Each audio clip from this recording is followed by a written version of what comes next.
Bismillahirrahmanirrahim. Assalamualaikum warahmatullahi wabarakatuh. Selamat pagi anak-anak. Semoga hari ini kalian sehat dan tetap semangat mengikuti PJJ. Di video kali ini, sampailah kita pada materi pertidaksamaan linear satu variabel yang memuat nilai mutlak. Namun sebelumnya, seperti juga di video sebelumnya, itu kalian sudah mempelajari tentang persamaan linear satu variabel yang memuat nilai mutlak.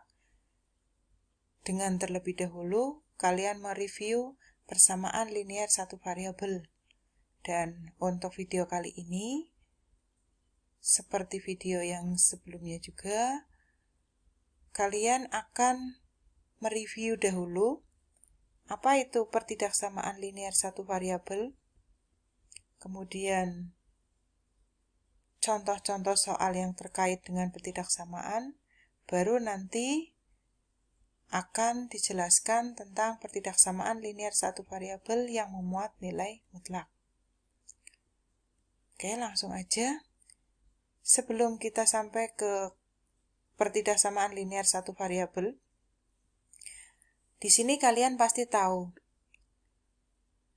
apa perbedaan atau persamaan dari ketidaksamaan dan pertidaksamaan. Ya, mungkin ini konsep dalam kebahasaan ya. Jadi untuk lebih jelasnya, biasanya yang seperti ini dijelaskan di pelajaran bahasa. Namun, untuk kali ini, Ibu hanya akan sedikit menyinggung pertidaksamaan dan ketidaksamaan.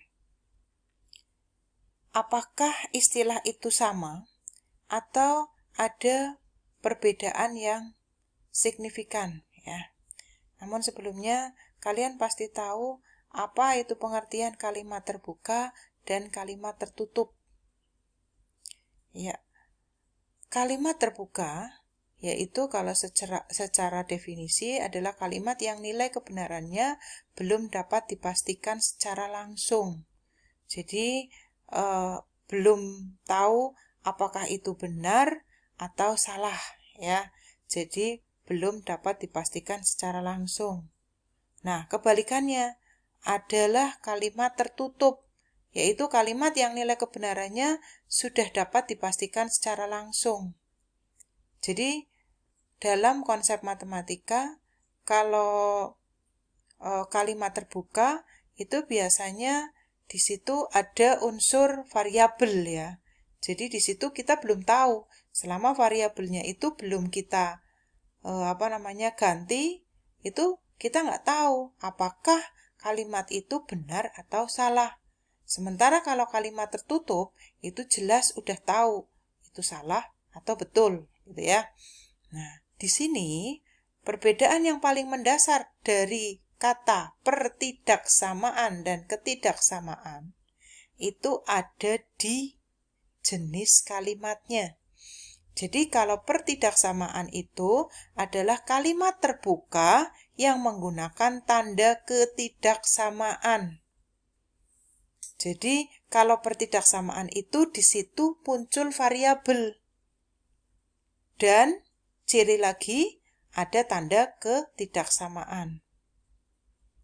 Nah, bagaimana kalau ketidaksamaan? Kalau ketidaksamaan tersebut itu beda dengan pertidaksamaan. Kalau ketidaksamaan itu kalimatnya adalah kalimat tertutup.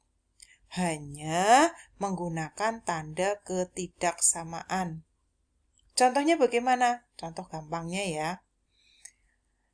2x plus 3 kurang dari sama dengan 5. Contoh itu kan ada variabelnya. Ada tanda ketidaksamaannya. Berarti karena ada variabel jelas belum bisa ditentukan benar dan salahnya kan?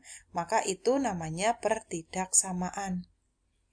Tapi kalau ketidaksamaan bagaimana contohnya? Ketidaksamaan contohnya gini. 2 kurang dari sama dengan 3. Nah, itu baru ketidaksamaan. Bagaimana? Bisa dimengerti ya? Oke, sekarang kita langsung ke intinya. Di sini tanda ketidaksamaan itu tidak hanya kurang dari, lebih dari, tapi juga ada kurang dari sama dengan atau lebih dari sama dengan, gitu ya. Kemudian intervalnya. Ada interval tertutup, ada interval terbuka, ada interval setengah terbuka, ada garis lurus. Apa itu interval tertutup? Interval tertutup di sini itu dicirikan oleh notasi pertidaksamaan, tertulisnya seperti ini. Dibacanya bagaimana?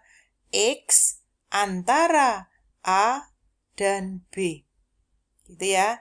X antara A dan B. Dan ada tanda sama dengan di sini yang maksudnya apa? Kalau kita buat dalam bentuk garis bilangan, A dan B itu ikut dalam hitungan. Jadi, bulatannya bulatan tertutup. Ya. Jadi, X-nya antara A dan B, berarti yang diarsirkan antara A dan B di sini kan?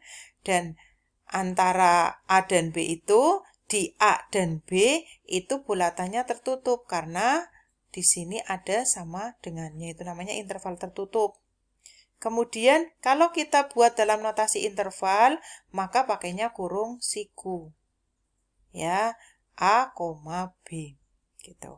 Kemudian ada lagi A kurang dari sama dengan X. Kalau ditulis secara notasi interval, berarti maksudnya kurung siku A, tak hingga.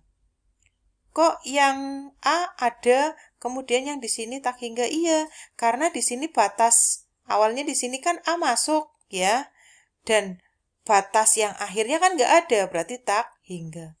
Atau dengan kata lain, X itu lebih dari sama dengan A. Kalau X lebih dari sama dengan A, berarti gambarnya kemana? Arsirannya berarti lebih dari A, berarti ke sebelah kanan. Gitu ya. Kemudian titiknya ini tertutup. Ya, bulatannya tertutup karena ada sama dengannya. Kemudian berikutnya, X kurang dari sama dengan B. Berarti kalau X kurang dari sama dengan B gimana? Kurung, oh ya, di sini tadi di atas yang kurung siku yang A. Kenapa? Karena yang ada tanda sama dengannya atau yang tertutup itu di A kan? Nah, sementara yang untuk satunya itu kan tidak ada batasnya. Berarti tak terbatas, berarti tak hingga. Di sininya bukan kurung siku tapi kurung biasa. Kemudian X kurang dari sama dengan B. Berarti X-nya itu kurang dari sama dengan B. Kalau kurang dari sama dengan B, awalnya berapa? Ya nggak tahu awalnya di mana. Tapi jelas batasnya ada di B, kan gitu. Ya, berarti dalam kurung biasa ya, negatif tak hingga, B kurung siku. Karena yang ada tanda sama dengannya batas di B. Ya, berarti kurang dari sama dengan B berarti ke sebelah kiri B. Kan semakin kecil ke sana ya, kurang dari sama dengan B, dan di sini titiknya tertutup. Kemudian apa? Interval terbuka. Interval terbuka kalau tadi tertutup kan ada sama dengannya. Kalau terbuka itu nggak ada sama dengannya. Berarti dibacanya pun sama X antara A dan B itu ya. Tapi di sini A dan B-nya hanya batas, tidak ikut dalam penghitungan. Maka kalau notasi intervalnya kurungnya bukan kurung siku tapi kurung biasa. A, B. Kemudian digambar titiknya ini A dan B itu terbuka. Karena A dan B hanya batas. Kemudian A kurang dari X. Berarti hampir sama, hanya karena nggak ada sama dengannya, berarti A bukan kurung siku. A kurang dari I kan sama saja dengan X lebih dari A. Lebih dari A berarti ke sebelah kanannya A kan. Kemudian A-nya bulatannya terbuka. Kemudian X kurang dari B. Berarti batas awalnya kan nggak ada. Berarti kurung buka negatif tak hingga, B. Terus kurung lagi, bukan kurung siku karena nggak ada sama dengannya. Berarti kurang dari B, berarti ke sebelah kiri B. Kemudian bulatannya terbuka. Interval setengah terbuka bagaimana? Kalau setengah terbuka, kalau yang terbuka itu misalnya yang ini di A. Yang ini, yang B-nya ada sama dengannya berarti tertutup. Berarti yang kurung siku yang B, yang A kurung biasa. Yang bulatannya penuh itu yang B, yang A itu bulatannya terbuka. Kemudian kalau yang A ada sama dengannya yang B tidak, berarti yang A pakai kurung siku, yang B tidak. Yang A itu bulatannya tertutup, yang B terbuka. Kemudian garis lurus apa? Semua bilangan real. Berarti kalau notasi intervalnya negatif tak hingga, koma tak hingga. Garisnya gimana ya? Garis lurus aja biasa. Begitu. Bisa dipahami ya? Oke, sip. Berikutnya. Kalau kalian disuruh membuat arsiran bagaimana? X kurang dari 3. Kalian pasti berpikir, astagfirullahaladzim, salah. X lebih dari 3. X lebih dari 3 berarti angkanya berapa aja? 4, 5, 6, dan seterusnya kan? Berarti yang diarsir ke sebelah kanannya 3. Kan gitu. Kemudian karena nggak ada sama dengannya, berarti bulatannya terbuka. Kemudian X kurang dari 3. Kalau kurang dari 3, titiknya berapa aja? Ada 2, ada 1, ada 0, ada min. Gitu kan? Maka yang diarsir ke sebelah kirinya 3. Kemudian bulatannya juga terbuka karena nggak ada sama dengannya. Terus X antara 2 dan 4. 4-nya ada sama dengannya. Antara berarti 2 dan 4 yang diarsir. Ya. Kemudian di angka 2 itu bulatannya terbuka karena nggak ada sama dengannya. Di 4 ada sama dengannya, bulatannya tertutup. Kemudian kalau ini X kurang dari 2 atau X lebih dari sama dengan 3. Kurang dari 2 berarti kan sebelah kirinya 2 kan, 1, 0, dan negatif ke situ ya.